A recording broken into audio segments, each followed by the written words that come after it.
नमस्कार, राज्यसभा टीवी के खास कार्यक्रम विशेष में आपका स्वागत है। मैं हूं दीपक डोभाल। आपने आसपास देखा होगा, कुछ लोग स्ट्रेस का बहाना बनाकर, तो कुछ लोग रोमांच महसूस करने के लिए, तो कुछ लोग ग्लैमरस पर्सनैलिटीज को चमकीले पर्दे पर ड्रग्स लेते देख नशे की चपेट में आ जाते हैं। और एक बार जब आ जाते हैं तो छोड़ने की लाख कोशिश करने के बावजूद उनमें से ज्यादातर इसी दलदल में फंस कर रह जाते हैं। पूरी दुनिया में इस वक्त करीब 25 करोड़ लोग ड्रग्स की चपेट में हैं। ये किसी गैर सरकारी संगठन का नहीं बल्कि संयुक्त राष्ट्र का आकलन है। पूरी दुनिया में कोशिश भी खूब हुई, लेकिन नशा मुक्ति की दर्जनों पहल के बावजूद ड्रग्स का कारोबार फलता फूलता रहा। दुनिया के इस कोने से लेकर उस कोने तक इस अवैध कारोबार के तार बिछे हुए हैं। विशेष में आज हम इसी कारोबार की बात करेंगे और बताएंगे कि देश में कौन कौन से कानून बने और क्या कोशिशें हुई और हम कहां चूक रहे हैं। तो शुरू करते हैं आज का विशेष।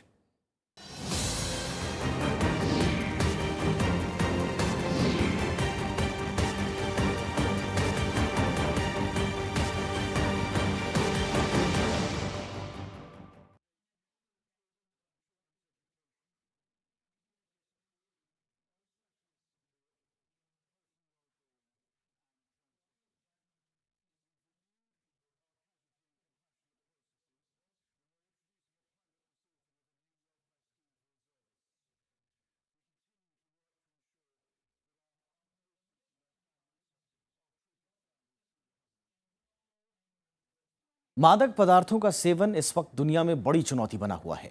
अंतर्राष्ट्रीय स्तर पर भी ये बात साबित हो चुकी है कि मादक पदार्थों का उत्पादन और तस्करी आतंकवाद और दूसरे अपराधों से कहीं ना कहीं जुड़े हुए हैं। भारत में भी मादक पदार्थों की तस्करी पर बहस इस वक्त चारों ओर हो रही है। 26 जून को अंतर्राष्ट्रीय ड्रग्स निषेध दिवस के मौके पर देश भर में हुए कार्यक्रमों में सामाजिक कलंक बन चुकी ड्रग्स की समस्या के खिलाफ लड़ने की प्रतिबद्धता जताई गई।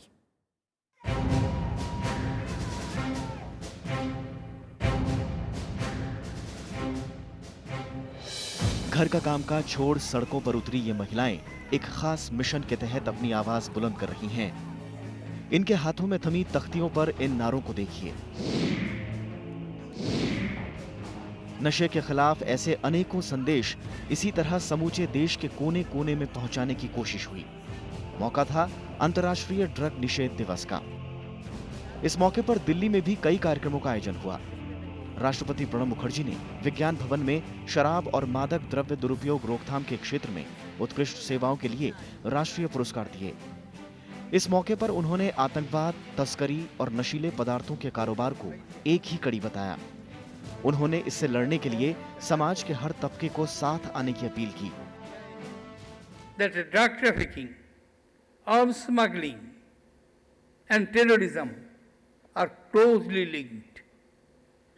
And unless this cycle is broken, it would be very difficult to fight against the menace of all these, each and every member of this society. Large number of civil society organizations, non-governmental organizations are to involve themselves in creating this awareness.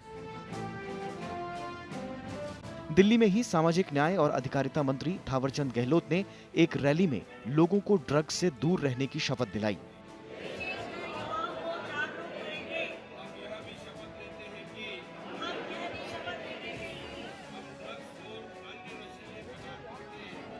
Anti drugs day पर देश के कोने कोने में ऐसे कई कार्यक्रमों का आयोजन हुआ। ड्रग्स का सबसे ज्यादा दंश झेल रहे पंजाब से सटे हरियाणा में भी सरकार की पहल पर मादक पदार्थ मुक्त हरियाणा अभियान की शुरुआत हुई। लोगों ने राज्य भर में जागरूकता अभियान चलाकर लोगों को नशे के खिलाफ एकजुट होने की अपील की। हमारे रेडी गांव में आए तो हमने जितने भी यहाँ सम्मानित महिलाएं और पुरुष थे, इन सब से एक प्लेज दिलवाई है कि हम ना नशा करेंगे, ना नशा करने देंगे, और सब गलियों में जाकर के भी लोगों को मोटिवेट करेंगे कि इससे दूर रहें। हिमाचल प्रदेश में भी लोगों ने मैराथन के जरिए ड्रग्स के खिलाफ संदेश दिया। मुंबई में आम लोगों के साथ ही फिल्मी हस्तियों ने भी ड्रग्स से दूर रहने का संदेश दिया।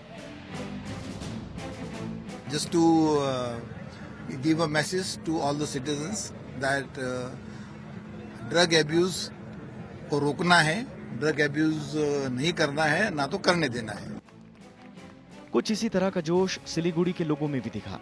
यहाँ लोगों ने साइकिल रैली के जरिए ड्रग्स के खिलाफ एकजुटता दिखाई। हमारा कंट्री में जो ड्रग्स इलिसिट आता है वो कई लोग जो है उसको ख़ास करके जो नौजवान उसमें पीड़ित है उसको जो है ड्रग इस्तेमाल करना अच्छी बात नहीं है और पूरा ज़िंदगी बर्बाद होता है। जानकार मानते हैं कि उत्तर भारत में सिंथेटिक ड्रग्स का चलन धीरे धीरे रफ्तार पकड़ रहा है। पंजाब से सटे राज्यों जैसे हरियाणा और हिमाचल प्रदेश में लोग धीरे धीरे ड्रग्स का इस्तेमाल बढ़ा रहे हैं। कुछ रीडिंग इस तरीके की है कि हरियाणा और हिमाचल दोनों के अंदर प्रॉब्लम्स बढ़ रही हैं। हरियाणा के कुछ इलाके जो पंजाब के साथ सटते हैं इनके अंदर से पंजाब के अंदर सप्लाई रूट्स भी कॉमनली आते हैं। हरियाणा के अंदर हमारा असेसमेंट है कि कंजम्पशन जो है अफीम का, पॉपियस का in the adjoining areas of Punjab is not very different from what you see in Punjab. दुनिया भर में अंतर्राष्ट्रीय ड्रग्स निषेध और अवैध तस्करी दिवस मनाने की शुरुआत साल 1988 में हुई। तब से लेकर 26 जून को यह दिन हर साल मनाया जाता है। इस साल इसकी थीम लिसन फर्स्ट रखा गया है। जानकार मानते हैं कि बच्चों में नशे की बढ़ती लत के पीछे परिवार में संवादहीनता भी जिम्मेदार है।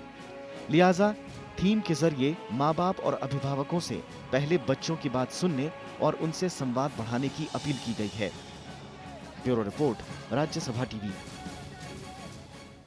अब सवाल ये उठता है कि आखिर एक हंसता खेलता इंसान ड्रग्स और दूसरे नशे की लत में क्यों पड़ जाता है।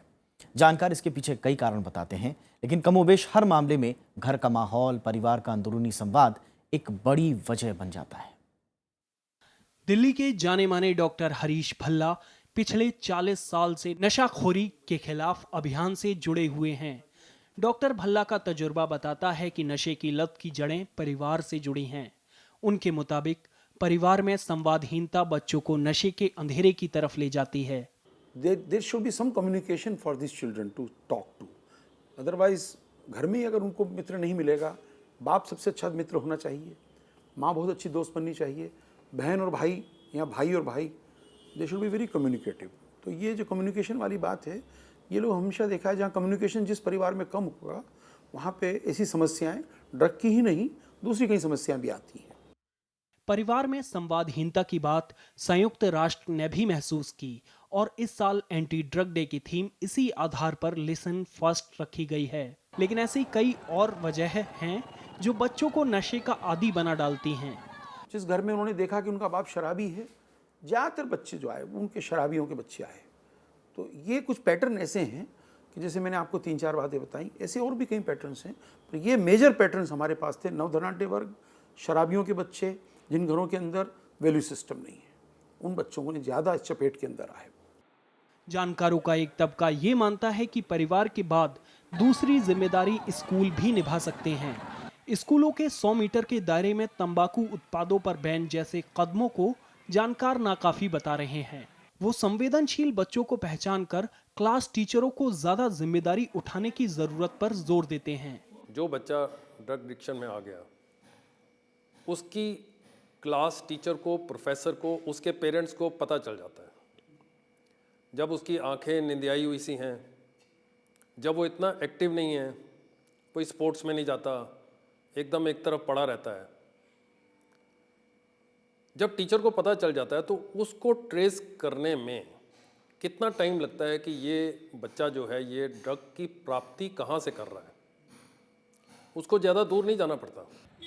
स्कूल से निकलकर जब बच्चा कॉलेज पहुंचता है तो उस पर कई तरह के दबाव भी बढ़ते हैं। देखने में ये भी आया है कि दूसरे साथियों की देखा देखी में भी कई बार युवा अनजाने में नशे के आदी हो जाते हैं और जब उन्हें इस बात का एहसास होता है तब तक काफ़ी देर हो चुकी होती है। कि आजकल स्ट्रेस ज़्यादा है ज़िंदगी में, स्पेशली यंगस्टर्स हमेशा कहते हैं हम बहुत स्ट्रेस्ड हैं, स्कूल में भी उनको स्ट्रेस लगता है, तो यूफोरिया फीलिंग के लिए जनरली ये ड्रग्स ट्राई करे जाते हैं या पीयर प्रेशर में स्टार्ट किए जाते हैं। आदत का पता ही नहीं चलता कब वो आदत में टर्न हो जाए। एक दोस्त कर रहा है तो दूसरा दोस्त उसके साथ सोचता है कि चलो आज मैं एक बारी के लिए ट्राई कर लूँ। वो एक बारी का चक्कर बहुत लंबा सफ़र बन जाता है। हाल ही में आई फिल्म उड़ता पंजाब के जरिए युवाओं में बढ़ती नशाखोरी के दंश को पर्दे पर उतारने की कोशिश की गई, जानकार मानते हैं कि कई बार बेरोजगारी और खेती किसानी में हुए घाटे के चलते भी कमजोर तबके के लोग नशे की गिरफ्त में आसानी से आ जाते हैं। The unemployment, the raising unemployment, the failure of agriculture is turning farmers and the youth of Punjab into consumers of drugs, which is generated in Punjab or transiting through Punjab. So that is something the government has to take note of. बड़े शहरों में जिस तरह से life style बदली है, कुछ युवा इसे अच्छी और रोमांच भरी जिंदगी का मानक मान बैठे हैं। जानकार मानते हैं कि इस लाइफ स्टाइल में खुद को ढालने के चक्कर में भी युवा नशे के आदी हो जाते हैं। शहरों के अलावा देहातों में भी कई व्यक्तिगत, पारिवारिक और सामाजिक कारणों से इंसान नशे की लत में पड़ अपना जीवन बर्बाद कर डालता है।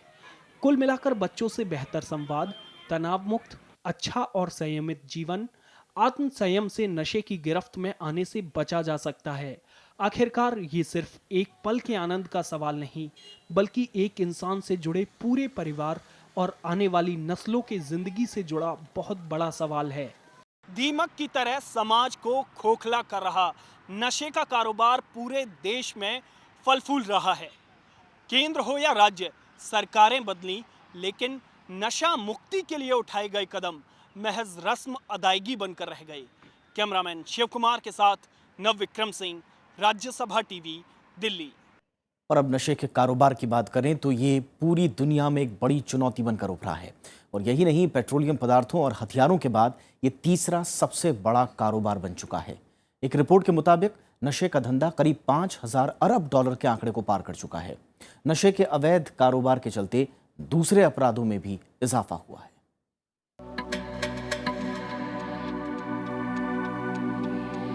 देश में तेजी से फैलते नशे के जाल के चलते नशे की लत का शिकार होने वालों की तादाद भी बढ़ रही है। भारत के लिहाज से बुरी खबर यह है कि हमारे देश में दशक दर दशक नशे का अवैध कारोबार बढ़ता जा रहा है। इतना ही नहीं, अवैध तौर पर मादक पदार्थों का उत्पादन करने वाले दक्षिण एशियाई देशों की सूची में भारत टॉप 20 में शुमार है। मादक पदार्थों का अवैध उत्पादन करने वाले देशों में पाकिस्तान, अफगानिस्तान और म्यांमार का भी नाम है। पूरी दुनिया में बोलीविया, वेनेजुएला और म्यांमार जैसे देश नशीले पदार्थों की तस्करी के लिए कुख्यात हैं, तो अफगानिस्तान में सालाना सबसे ज्यादा करीब 4,500 मीट्रिक टन अफीम पैदा होती है। भारत में बांग्लादेश, नेपाल, म्यांमार और पाकिस्तान की सीमा से लगे इलाकों में तस्करी के जरिए नशे का जहर आता है। मादक पदार्थों की सबसे ज्यादा तस्करी पाकिस्तान और अफगानिस्तान से होती है, जिसका मुख्य केंद्र भारत पाकिस्तान की सीमा है। ये सभी दिल्ली को ट्रांजिट पॉइंट के तौर पर इस्तेमाल करते हैं। Punjab is the historic trafficking route. So the drugs, heroin, and other things which have been coming from Iran and Pakistan, they have been transiting through Punjab to other parts of South Asia or Europe or anything else. But now, because of the consumption, Punjab turning into a local market has made trafficking also an amplified issue. राष्ट्रीय अपराध record bureau यानी NCRB के मुताबिक देश में सबसे ज्यादा नशे का अवैध कारोबार करने वाले शहरों की सूची में मुंबई और दिल्ली सबसे ऊपर है। 2014 में देश में अवैध शराब और ड्रग्स के 46,923 मामले दर्ज हुए। इनमें महाराष्ट्र में सबसे ज्यादा 14,622, पंजाब में 14,484 और उत्तर प्रदेश में 5,742 मामले दर्ज हुए, जबकि केरल में 2,239 मामले देखे गए।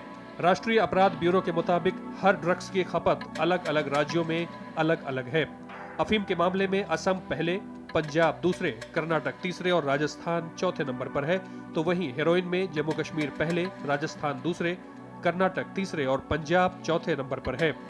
गांजा में तमिलनाडु पहले नंबर पर है, आंध्र प्रदेश दूसरे, बिहार तीसरे और उड़ीसा चौथे नंबर पर है। वहीं चरस में जम्मू कश्मीर पहले, उत्तर प्रदेश दूसरे, छत्तीसगढ़ तीसरे और हिमाचल प्रदेश चौथे नंबर पर है। हालांकि ये जब्ती के आंकड़े हैं।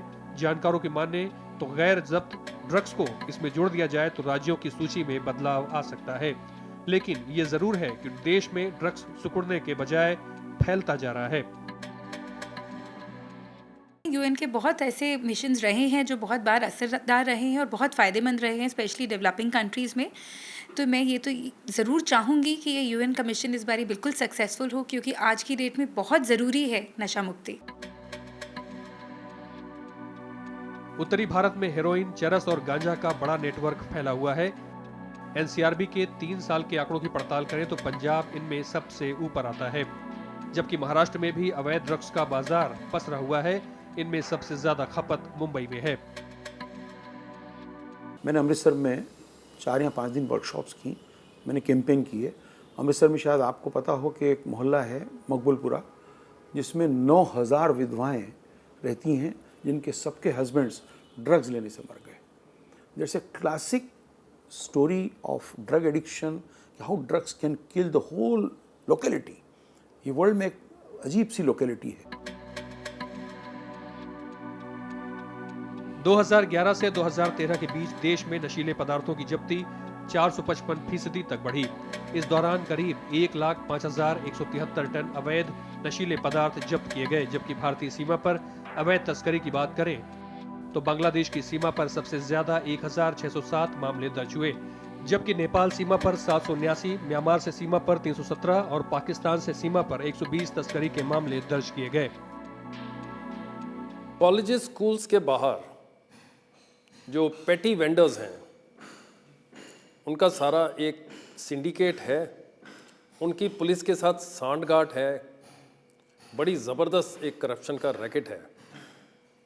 उसको देखकर भी अनदेखी करना, ये हमारे देश में एक बड़ा कॉमन चीज़ हो गई है, जिसका कि आने वाले समय में काफ़ी दुष्प्रभाव पड़ सकता है। संयुक्त राष्ट्र की रिपोर्ट के मुताबिक भारत में सबसे ज्यादा मैरिजुआना की जब्ती हुई। अगर चर्चित ड्रग्स की बात करें तो 2014 में सबसे ज्यादा 1,08,300 kilogram marijuana, 2,281 kilogram hashish, 1,379 kilogram heroin और 15 किलोग्राम कोकीन जब्त हुआ। लेकिन इसी दौरान बेंजोडाइजेपिन्स की 10,63,000 टैबलेट्स भी जब्त हुई। टैबलेट्स में इसका नंबर सबसे ऊपर आता है, और जबकि कई गोलियां हैं जो लाखों की तादाद में जब्त की गयी। नवविक्रम सिंह के साथ दिलीप खान, राज्यसभा टीवी। भारत दिनों दिन मादक पदार्थों की तस्करी के लिए मुफीद जगह बनता जा रहा है। साल 2014 की वर्ल्ड ड्रग रिपोर्ट के मुताबिक दक्षिण पूर्व और दक्षिण पश्चिम एशिया में अफीम से जुड़े मादक पदार्थों की तस्करी का भारत सबसे मुफीद बाजार बन गया है। बावजूद इसके नशाखोरी पर अब तक किसी राष्ट्रीय सर्वे का न होना चिंता में डालता है। सरकार खुद इस बात को मान रही है। देखिए खास रिपोर्ट।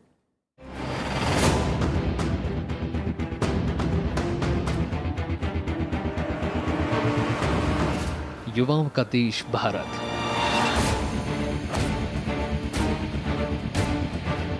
दुनिया भर में 15 से 64 साल की आबादी का कुल 18% हिस्सा भारत में रहता है।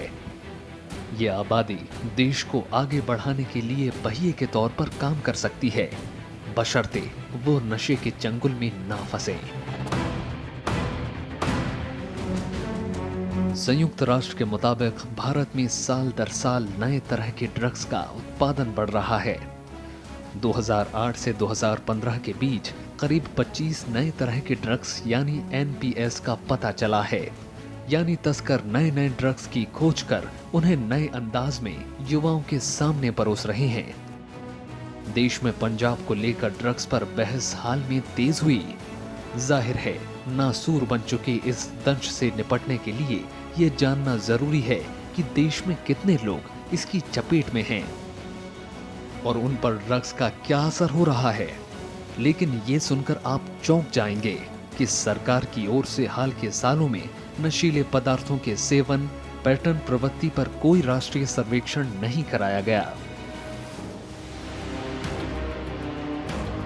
इसी साल मार्च में राज्यसभा में दिए एक उत्तर में सामाजिक न्याय और अधिकारिता मंत्रालय ने ये स्वीकार किया कि ऐसा सर्वे 2001 के बाद से अब तक नहीं किया गया है। मंत्रालय ने बताया कि 2001 में संयुक्त राष्ट्र और सामाजिक न्याय और अधिकारिता मंत्रालय की ओर से ऐसा सर्वेक्षण कराया गया था, जिसकी रिपोर्ट 2004 में प्रकाशित हुई। इस रिपोर्ट के मुताबिक उस वक्त भारत में शराब और नशीली दवाओं का सेवन करने वाले करीब 7 करोड़ 32 लाख लोग हैं। इसमें से 87 लोग कैनाबीस, 20 लाख लोग अफीम और 6 करोड़ 25 लाख लोग शराब का इस्तेमाल करते हैं। जाहिर है 2001 से अब तक ये तादाद बहुत ज्यादा बढ़ गई होगी। इम्प्लीमेंटेशन को इवैल्यूएट करने के पहले ब्लॉकेड मिलता है कि डेटा नहीं है, किसी के पास डेटा नहीं है। Police don't have data, the rehabilitation centers don't have data, courts we don't know what's happening because the number of cases going in are huge, but we don't know what the outcome is, we don't know how they operate. So to evaluate how the implementation works, first we need a database to see how each institution is working. मंत्रालय ने जानकारी दी कि इसके बाद 2007 में एक सर्वेक्षण कराने की जिम्मेदारी सरकारी सर्वेक्षण एजेंसी NSSO को दी, लेकिन NSSO ने 2010 में अमृतसर, इम्फाल और मुंबई में सर्वे कराया, लेकिन इस सर्वे को बाद में अधूरा पाया गया और इससे व्यापक सर्वे कराने का सुझाव दिया गया। सरकार के जवाब से साफ हो रहा है कि तब से लेकर अब तक इस दिशा में मंद गति से काम चल रहा है। मंत्रालय के मुताबिक सर्वेक्षण संचालित करने के लिए फिलहाल किसी एजेंसी के चयन की कार्रवाई चल रही है। फिलहाल NSSO पर मौजूद कुछ आंकड़े और राज्यों के थानों में दर्ज रिपोर्टों के आधार पर ही ड्रग्स की मोटी मोटी तस्वीर सामने आ रही है। यानी युवाओं की नसों में जिस तेजी से ड्रग्स और शराब का नशा खून की जगह लेता जा रहा है, उस तेजी से इसके खिलाफ काम होता नहीं दिख रहा। एक पुख्ता राष्ट्रव्यापी सर्वेक्षण से कम ये समझने में आसानी होगी कि देश में नशाखोरी की जड़ें कहां और कितनी गहराई तक धसी हुई हैं। नव विक्रम सिंह के साथ ब्यूरो रिपोर्ट, राज्यसभा टीवी। दुनिया भर में हर साल लाखों लोग नशे की चपेट में आते हैं। खासतौर पर युवाओं में नशे के प्रति रुझान बढ़ा है। संयुक्त राष्ट्र के मुताबिक लोग न सिर्फ ड्रग्स के फंदे में फंसते जा रहे हैं, बल्कि हर साल इसके चलते लाखों लोगों को जान से हाथ भी धोना पड़ रहा है। जाते जाते विशेष में आप देखिए ये खास रिपोर्ट। नमस्कार।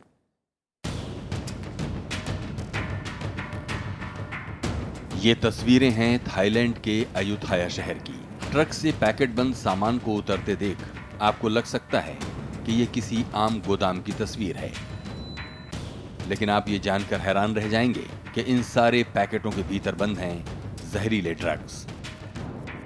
कड़ी सुरक्षा के बीच थाई अधिकारियों ने इस ट्रक को पकड़ा तो पता चला कि इसके भीतर करीब 5 टन अवैध ड्रग्स हैं। थाईलैंड खाद्य और ड्रग्स प्रशासन ने इसकी कीमत 31 करोड़ 10 लाख डॉलर मानी। अंतर्राष्ट्रीय ड्रग्स निषेध और तस्करी दिवस से पहले चौकन्ना प्रशासन ने कई टन ड्रग्स जब्त किए, लेकिन ये थाईलैंड के बड़े बाजार का महज मुट्ठी भर हिस्सा है। เป้าจริงๆก็คือเราต้องการให้ผู้เสพมันลดลงถ้าผู้เสพลดลงก็คือหมายถึงว่าตัวยาตัวซัพพลายไซด์มันลดลงด้วยมันก็ต้องหาวิธีทำไงให้ผู้เสพมันลดลงการเอาไปบำบัดก็เป็นวิธีหนึ่งแต่ก็ไม่ได้ 100% บางคนก็กลับไปติดใหม่ अब इस तस्वीर को देखिए, ये भी दक्षिण पूर्व एशिया की है। यानी म्यांमार की धू धू कर जल रहे ड्रग्स की ऐसी बहुत कम तस्वीरें देखने को मिलती हैं, लेकिन ड्रग्स माफियाओं के बढ़ते मंसूबे के बाद म्यांमार अधिकारियों ने थोड़ी सख्ती बरती तो ड्रग्स का इतना बड़ा ढेर हाथ लगा। इसका वजन करीब 143 किलोग्राम है, जिसे 40 लाख लोग अपनी खुराक बनाते, लेकिन अधिकारियों ने जब्त कर इसे जला दिया। अंतर्राष्ट्रीय बाजार में इसकी कीमत 1 करोड़ 97 लाख डॉलर आंकी गई। हालांकि म्यांमार के ड्रग्स के रैकेट पर काबू पाना आज भी अधिकारियों के लिए टेढ़ी खीर बना हुआ है। ထုတ်လုပ်မှုပေါ့နော်နိုင်ငံမှာထုတ်လုပ်မှုမှာနှစ်ပိုင်းဖြစ်နေတယ်ဘိန်းစိုက်ပျိုးထုတ်လုပ်မှုနဲ့နောက်စိတ်ကြွဆေးပြားထုတ်လုပ်မှုနှစ်ပိုင်းဖြစ်တယ်နှစ်ပိုင်းစလုံးကလည်းဒါတိုးမြင့်လာတာတွေ့ရသလိုဒီနိုင်ငံတော်အနေနဲ့ကလည်းဒါကိုတားဆီးနေကိုတိုးမြင့်ဆောင်ရွက်တဲ့အတွက်လည်းဖမ်းဆီးမှုတွေကလည်းဒါတနေ့ထက်တနေ့ပို့ပြီးတော့တိုးမြင့်ဖမ်းဆီးရမိခဲ့တာလည်း जब्ती और धरपकड़ की ऐसी तस्वीरें अंतर्राष्ट्रीय ड्रग्स निषेध और तस्करी दिवस से पहले कई मुल्कों में देखने को मिल जाती हैं। जैसे कि चीन में पैकेट जब्त कर रहे इस अधिकारी को देखिए। स्कैनिंग के बाद दर्जनों पैकेट इसके हाथ लगे, लेकिन इस तस्वीर से चीन के अधिकारी निश्चिंत नहीं हो सकते, क्योंकि वहां हालात बेहद खराब हैं। अधिकारियोव की मुस्तैदी के चलते 2014 से अब तक 15.5 टन ड्रग्स पकड़े गए हैं। इस दौरान तस्करी के 1091 मामले दर्ज हुए और इससे जुड़े 1055 लोगों की पहचान हुई। अकेले कस्टम अधिकारियों ने 43% मामले पकड़े।